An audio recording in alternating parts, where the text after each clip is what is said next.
Hey, how's it going? I am going to read you some cards. I picked one card from the Shaman's Dream Oracle deck, and it was everything fell over. Tidy house. Not tidy. Everything that just fell over. And this card, when I was shuffling, fell out with a whole bunch of the other ones, and it was, I don't know if other ones were facing up, but this was the one I noticed, and I thought, I'm still shuffling.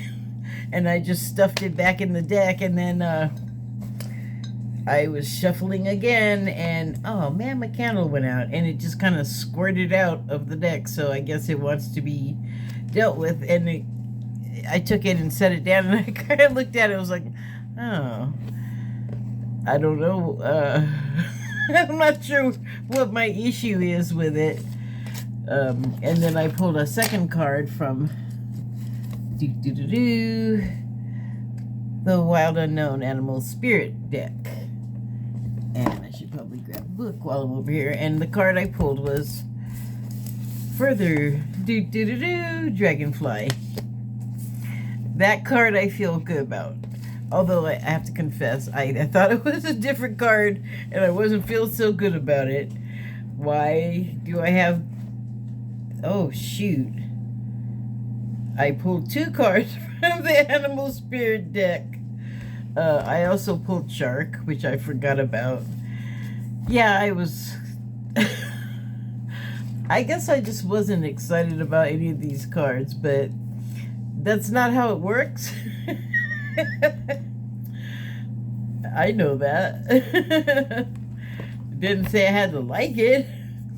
But, you know, I feel better about them since I pulled them. I'm just trying to organize my stuff so I can set it down and start. And I'm just looking for the winged creatures section so I can put it on its page. Does it seem like I'm stalling? I might be stalling a little bit. First of all, I'm all feeling like I'm in a hurry. Why am I feeling in a hurry? I can't upload this immediately, so I might as well just relax, right? Okay, so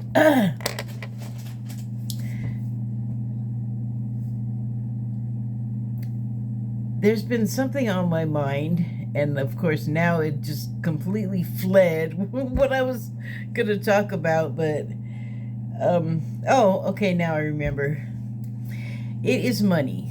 And so money and like your standard of living. So if you are a regular viewer of Last Week Tonight with John Oliver, then you will know that the last episode he did focused on cocoa and chocolate and the manufacture of it, who does it, who's profiting from it, who's doing really skanky things to make those profits, and who is kind of getting screwed in the whole deal. So I hope this is... Uh-oh. I actually wrote a bunch of stuff about it earlier. Hold on, I think someone's at my door. Okay, no one was at my door. I don't know what I heard. I have music on here, but it's not like a band. It's like MSR kind of background ambient music. I can hear through it. I keep stepping on my Cheerios. I should move them, but I'm not going to do it now. Just try to remember not to step on them. So, anyway, I'm not going to read this. I just took some notes for myself, but the documentary about the cocoa growers, and then the next step up, which would be the person that buys the cocoa, or the person that they buy the person that buys the cocoa pods, and then I guess they process it or they sell it up to the next level, the next tier of the sales chain, which would be the sort of globally known chocolate companies like Mars, M&M, uh, Nestle, Hershey, and then the European ones too. There's like Cadbury and the Swiss one. Well, there's a Swiss one that the name is escaping me, but there's been mergers like Nestle, I think, became part of Mondelez. I don't know. There are fewer than there used to be of chocolate manufacturers, and I only know about the ones from America and Europe. I'm sure it's manufactured other places in the world.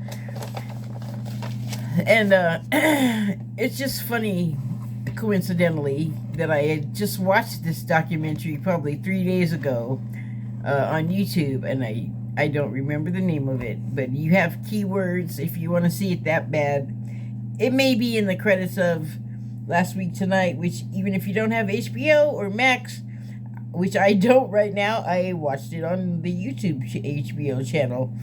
They showed it the same night, so anyway, I just thought, well, that's interesting, that should come up.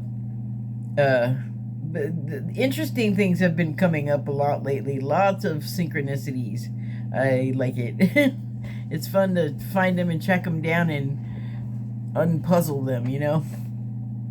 So anyway, in the documentary, and I didn't notice at the time that I watched it, but I noticed it when I was watching it Sunday night. Was that last night? Yeah. When John Oliver was showing parts of it, and then he'd have his discussion. But what struck me was actually in the documentary itself, and it is something that one of the farmers said, and he said that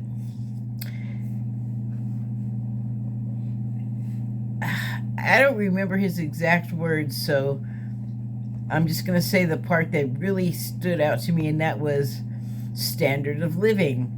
And I believe he said it in the context of the market is so iffy, like he can't count on getting paid the same amount every time, and so it's always a game of like being a little bit behind, having to sacrifice something or other to get by, and so that everything, like all the bills get paid or whatever his responsibilities are financially. But the guy is a farmer, so he has land and he has that stuff, farming as an expense, and does the crop go good or bad is, you know, a flip of the coin, and I'm sure something that keeps farmers up at night. Like if the crop doesn't go well, that could be unsleep inducing. And also they have the family. And in my notes there, I was thinking about how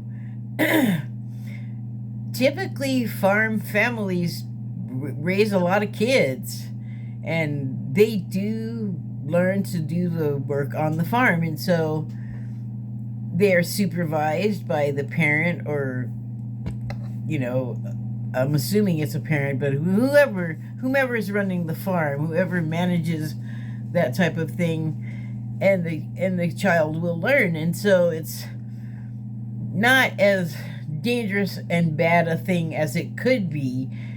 You know, it's not like sending your child to go work at the meat packing plant. This is something different. But part of the problem with cocoa and its production and all of everything about it out in the world, and John Oliver stuck to the candy. He didn't really talk about all of the other products that are made from cocoa, like chocolate eating products and beauty products and coffee, you know, whatever else. It's not just candy, you know. Like I remember as a kid seeing cocoa butter wrapped like a damn candy bar, where you open it up and it's like it's not edible. It just smells really good, and they put it in that deceptive packaging. So anyway,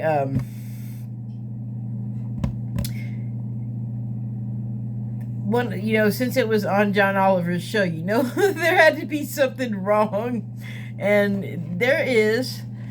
And it goes back to having the children working on the farm. Apparently, there's a lot of human trafficking involved. There was a couple of instances, interviews they did with people. One was a family member of a farm that got sent by her family to this farm. And this girl was probably 15, 16, 17, dang near an adult. And they sent her to the farm. She thought she was going to go to school or babysit or something. Or no, that was a different girl with the babysitting, but she thought she was going there for a different reason, and then ended up getting put to work. And she'd been there 5 years, and the interviewer asked her, "Have you heard from your family in that time?" And she said no, like no one had ever called her again. And it got me thinking. In my notes, I just sort of started rolling. And it occurred to me that Africa is a continent, okay? It has countries in it, and the country in question this time was Ghana. But I have noticed a trend when I see information about the black Africans. A lot of them are deeply religious, like almost militantly religious, like very strict, and the families and the women, everyone's kept very tightly in line, and there are rules and strictures that you have to behave, and it sounds like a really stressful existence, and it's highly patriarchal, one of them. And then also Islam is also very prevalent amongst black Africans. So they're not unlike what I just described about the Christians. We people of, like I was raised Christian, so there's no getting it out of me, no matter how many masses of church I don't attend. And then it's just everywhere in our society, and I imagine it's not that much different in the Muslim world. But my point is that their society and the Islamic overtone is very patriarchal. Also, a lot of rules, a lot of strictures, and boy, you don't want to mess up with those Muslims. They will, detach you from parts of your body, or in other ways make your life a living hell. And if you're a woman, possibly if you're a man too, I don't know. I don't hear much of them complaining about it, but both of those worlds seem way too strict for me, which is not why I brought it up. But the point is of all of that is that in those families, the religious families probably also end up with a lot of children. And this girl was, like I was saying, they got sent to her family, and they were just like, well, we can't afford to put you to school too with our kids, because if we do, then we can't afford books for anybody. And I think, I don't know. I don't know how sincere that was. I think they just needed a body. And I think the family this girl came from was like, you are not a little child, and we have a bunch of them, and you are an adult, and you're eating and using up adult-size amounts of resources, and probably wasn't bringing anything in because she was, pretty young. And her lament was, of course, not hearing from her family, but also not getting to get an education. But if the family was having trouble with money, and she was eating up literally too many resources, then I could see how that might have become a thing where the child was either sold or given or traded or something, and in that way, without taking her into consideration or her feelings or anything like that, at all into consideration. Some sort of deal was obviously made, and it sounds like the parents were just like, yeah, you're on your own now. Pushed her right out of the nest, and that was it. Pretty cold, but I don't know how many other kids they still had at home or what motivated them to do that. I am assuming it was financially motivated, but I felt bad for the young woman because she all of a sudden, through none of her own deciding of anything, just got, rehomed, moved out. It seems kind of cold, but like I said, I don't know the circumstances, so I'm just reporting. And then there was another person that came in from another country that thought she was going to work as a babysitter, she said, but I think she must have meant like a nanny. And then she is like, they sent me to this farm and all I do is work, and it's like she couldn't get out of it or something because she was just like talking about how she was there and she didn't want to be, and she wasn't saying nothing about I'm gonna leave, which I think is bizarre. But in this way, the people at like the top of the sales chain are kind of probably coming down from them in some way because of the drive to make a profit, because capitalism. They're bringing in people that they don't have to treat well, provide any kind of health care or care at all to. Slaves, basically, to come in and work these farms, and it's labor intensive. There's just a lot to the process of bringing chocolate into being from a cocoa bean, and it just takes a lot of manual labor, and some of it, like harvesting the cacao pods, is dangerous because it's done with a stick with a sharp knife on the end of it.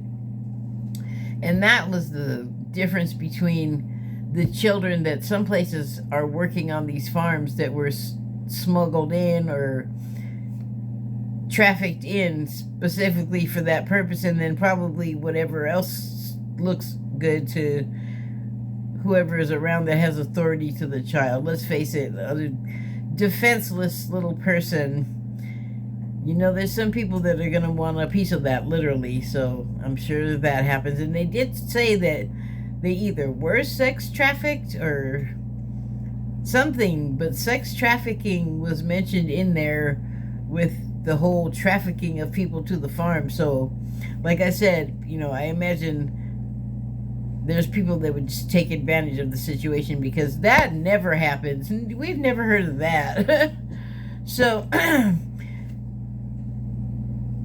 but like the farmer said that he couldn't like hire people, so he had to use his kids because he could never count on his income being the same or enough, which is insane. Like, it seems like a upended monopoly, because there's only a small number of farms, and most of the cocoa that becomes all of the chocolate products in the world, except for like some pitiful percent, like 2% or something like that.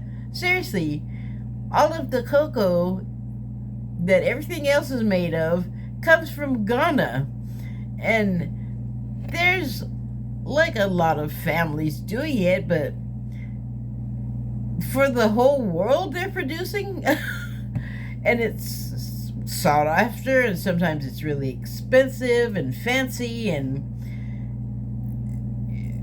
it's wanted all over the world. And yet the farmers are suffering the most. Like, the farmers should be standing on everybody else's neck going, look, we're doing all this backbreaking work, we got our kids out here, we're going to set the price. But somehow they're not the ones setting the price for selling their stuff, and so they'll accept like something that sounds pitiful to me, like $200 American dollars worth of whatever Ghana money is, in exchange. I think the dollars end up being more than the Ghana dollar is worth. I'm not positive on that, so I should probably check. Oops. Whoa. I don't want to knock that over. Look at everything's in the way. And I can't write on that. Oh, okay, right here is good enough. There's a piece of paper here. Oh, you can see that. Never mind. Gone. Come on, it's all greasy. Oh, yeah. I put my hummus container on top of this. My homemade hummus. So it's all greasy with olive oil. Come on, where can I write this? Nowhere. Oh, I hate it when that happens. Come here, you. Let's see here. There we go. $100 exchange rate.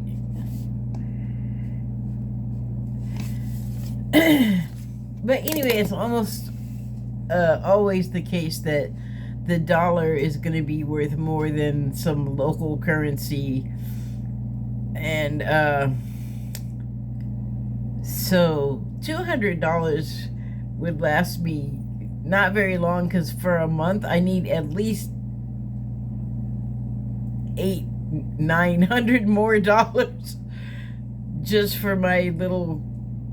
I don't cost much except for my medical care, but other than that, I don't incur a lot of bill,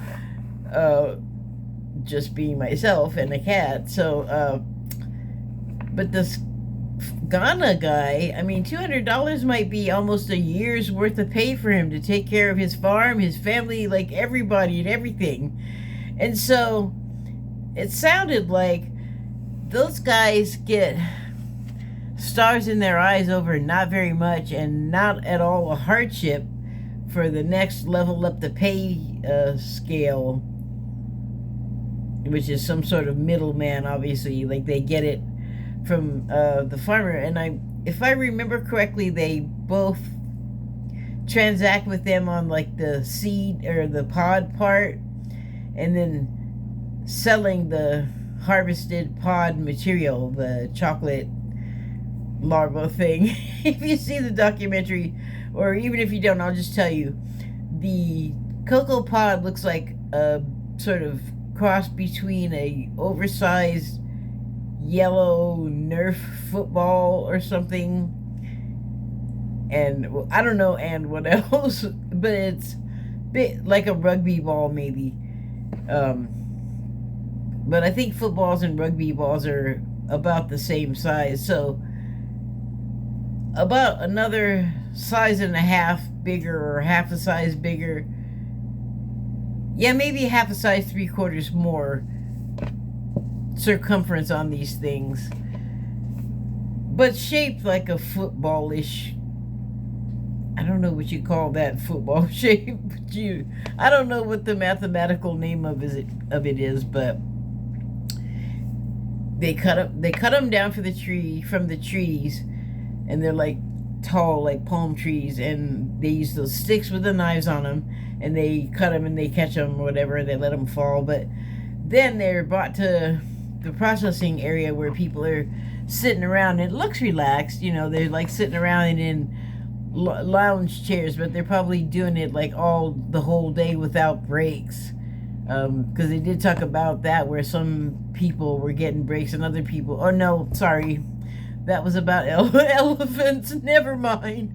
But that was about the people taking the breaks and making this elephant go over terrain in all kinds of heat, dragging logs, and she was old and they didn't treat her well. She was rescued. So let me get off of that sidetrack. But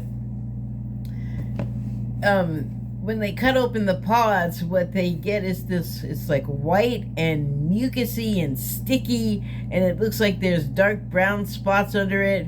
And then in the documentary, they describe it as like a larva or something, and it does look something like that, larva, and sticky and gross and weird.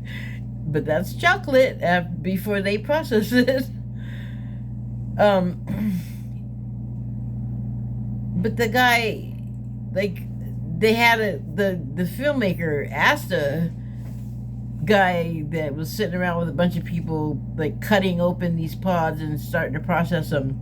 And he asked the guy, how old is that guy over there? And it was obviously a child, probably like 8 or 9, 10. And the guy said, oh, he's 25. And he goes, no, just kidding. Oh, shoot. Gotta do something. Okay, sorry about that. You don't know. You didn't miss anything. Well, anyway, so the guy asked the kid, how old are you? And the kid's all, and the guy's all, you're 21. Like someone else said, you're 21. He's all, oh, I'm 21. And they're all laughing about it. I don't know what was funny, though, because, I don't know. I feel like they knew the kid wasn't supposed to be there working, and that's why they said he was the age they said he was, but also they were laughing and joking about it like maybe it's just an open secret. But the point is somebody along the sales chain is bringing in these people to work and not paying the farmers enough to bring in their own people so they have enough money to get skilled adult people to work, like legally, and they can send their kids to school, which is better for the kid. But the point is like, if there's all these buyers and just a few producers, how is it that the buyers have all the power? I don't know. I mean, it makes sense in the sense that the powerful producers probably already had money when they came into contact with the producers, and they don't directly anyway.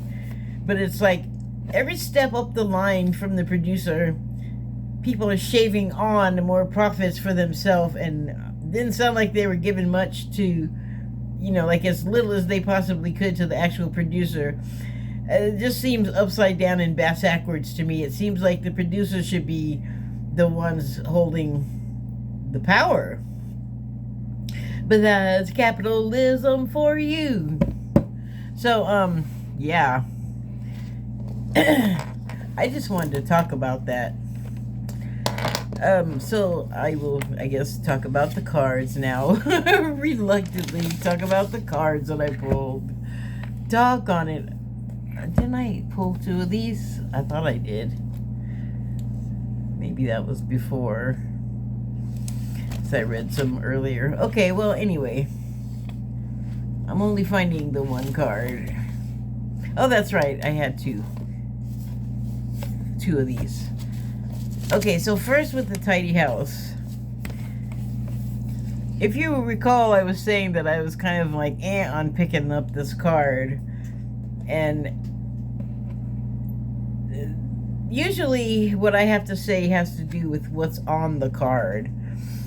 And the houses always remind me of the 3 pigs, because they, the house starts off very simple and rustic here, and actually the most cozy looking of all to me.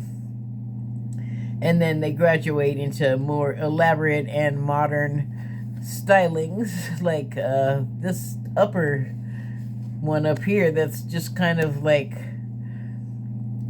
all kinds of styles trying to happen all over each other, on top of each other, and not aesthetically good looking or architecturally safe looking, the way it's dangling over that precipice, gully, cliff, I don't know. But today I thought of my house first, because it generally is like everything has a place and that's where stuff is, but a lot of stuff gets piled on top of things, so I'm doing a lot of clearing. Like I'm constantly clearing sheafs of scratch paper that I scribbled on, like the backs of all kinds of stuff. Whatever's blank, I use it. And there's that all over the place. And shoes, like where I know I'm gonna get onto my bike or trike, whatever. I have various shoes there for to match the outfit, or one pair of shoes I have are not particularly good for athletics, like pedaling, but they're supposed to be running shoes, but they're really like low tech. But they're wool uppers, which I like, especially because like today, when I went out to get my mail, like after 1 p.m., it was 30 degrees outside. So I actually didn't wear the wool shoes, but I am planning on going out after I do this for a longer ride. And you know, I don't have, I don't know how it happened, but I don't have socks with mates anymore. So I just haven't been wearing socks. And it's okay to not wear socks with wool. And so I think I might wear those, even though they're not the best for pedaling. But I'm not racing. I'm not planning on going to the hard place. I'm just going to get a nice flat ride in, and should be fine for that. But really, it's gonna be cold. It's gonna be cold out there. I want to keep my feet warm. Oh, so the shoes. Back to the tidy house. Tidy-ish. I have like bike and tool area. It's over there. One bike is completely disassembled. I need to deal with that. It's just kind of stacked in the corner. It doesn't look great. And it's like sort of more a utility area. Anyway, by my chair there are what I call clothes mountain. It's not always a mountain, but I have a system for how many times I wear my clothing, and things have to cycle through from being wearable to not. So I end up with several choices by my recliner. And then also there's the bathroom where again, I will wear something multiple times before I launder it, which is not to say that I will wear it all stinky and smelly. That's gross. But if I'm home a lot, so when I'm in the house, I generally have on some kind of lounge wear. And if I'm going to go out on an appointment or something, I'll put on something fresh and new. And, you know, depending on how I feel about the doctor, I think I'll dress up or not. But when I come home after like riding in the car and sitting in the office and coming back home in the car, I just haven't done anything in it. So I just take it off. And, you know, I used to be really good about hanging stuff up when I could walk and stand and all that good stuff. But I kind of lost the motivation when you're, it's more of a process when you're in some sort of mobility device. Okay, I'm not like the queen. No, I'm not the queen of clean. I'm the queen, not the queen of neat. Neat and tidy. I have my things where things have to be in a place or I'll get all agitated, but that doesn't mean like everything's spick and span. I mean, it is. My cat sits where I prepare my food. I use spray bottle after spray bottle of cleaner. It's clean. It's just also messy. I don't know how else to explain it. And that's what I thought of with this card. And I wonder if that's why I was like, eh. Because I'm kind of like okay with it if it's just me, but it's not just me anymore. So I have to be all conscientious. And you know what? It's part of like when you have lived alone for a long time and you just know you can put stuff where you put it and it's going to be there when you come back, and you're not really concerned about anybody else's stuff because you don't have to be. I might soon be moving into a roommate situation where I'm going to have to care about that stuff and not indulge in my lax habits of little clothing mountains here and there. But, it's fine. It's just another way of doing things for a while, a new track. It's fine. I mean, I will also have my own space. I can have clothing hills.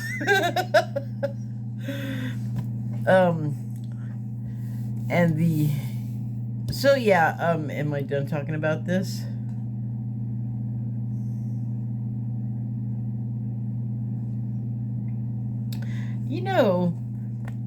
This place where I live right now, I have my issues with it, but when I think back over the whole time that I've been living here, it's actually been like a pretty decent place to live inside of the apartment.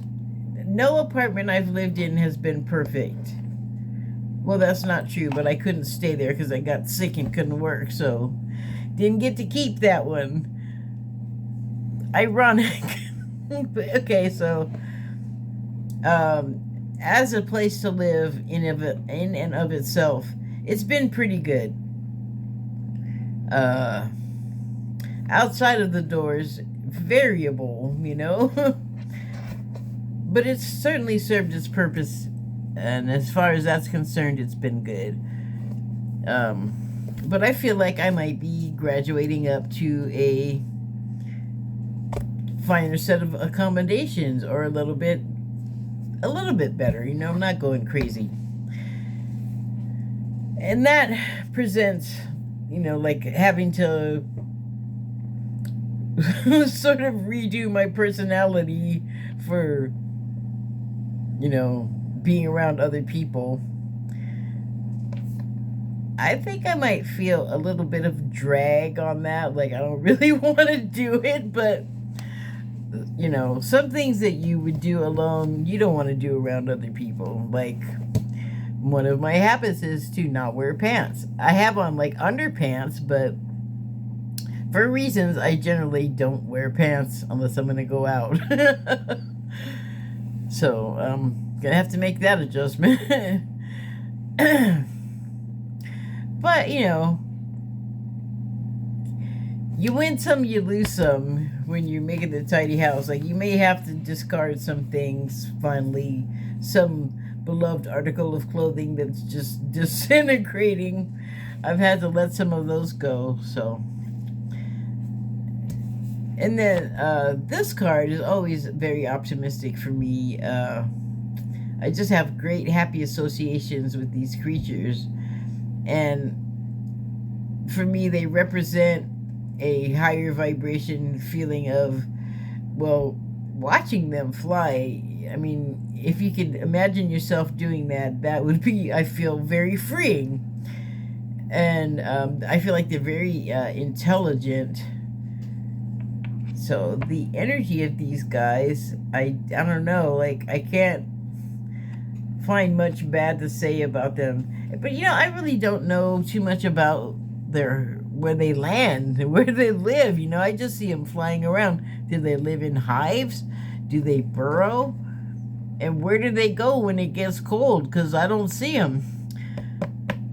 I'm going to have to look at all of those things, and I better make a note of that too so I don't forget. Dragonfly have and behaves. Okay. I'm not sure the significance of this, so I guess I'll go ahead and read the book and see what we get out of that. Uh-oh, did I lose my page? Of course I did. Oh, shoot. I wanted to be finishing about now. There it is. So I still gotta see what that shark is talking about. Dragonfly, master of light, illusion, and the mind. The dragonfly is an ancient and ethereal creature that awakens a sense of wonder in all. The dragonfly is a symbol of the mind. as it is always moving, shifting, shimmering, and changing. Well, that tracks, doesn't it? Making the move, making the change, excavating mountains and resettling them in other places. When the dragonfly card appears, it's worth considering the quality of your mind and perception. Are they restless or still, dreamlike or crystal clear? The situation at hand may be different than it appears at first glance. The dragonfly reminds us to calm the mind so the light of wisdom can come through. That also tracks because, man, with my saga that I had been having, I mean, it's still happening, but I think I finally figured out how to not let it rattle me so badly, and that is my house in disarray. Is my financial problems and the way that being knocked from my normal sense of just order and everything has a place and everything gets paid when it's supposed to get paid for, and that my account getting frozen just effed me up. Effed up my mind as bad as it did my finances. So yeah, things were shifting and changing, and the quality of my mind was not great. Like, I couldn't meditate properly. I don't have the not able to sleep because of worry things.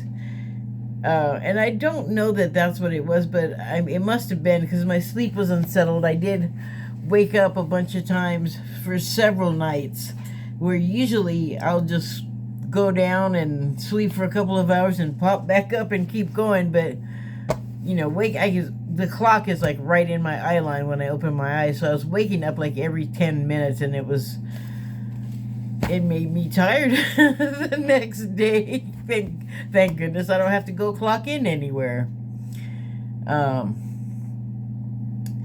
Anyway, the situation at hand may be different than it appears at first glance.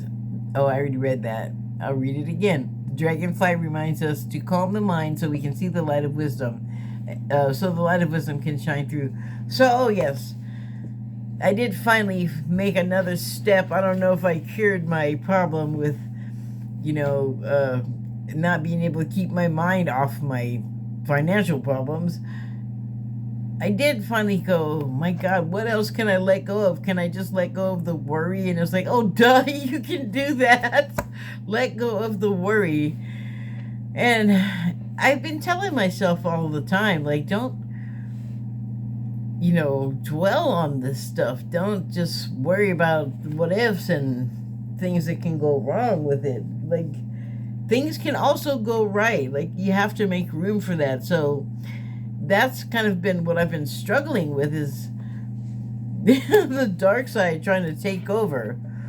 But then I was like, man, screw this worrying. And it's just like, my God, once I just decided I had enough, I feel lighter. So, a little bit more about the dragonfly. When in balance, sees clearly, joyful, magical. You can tell that by the way they fly.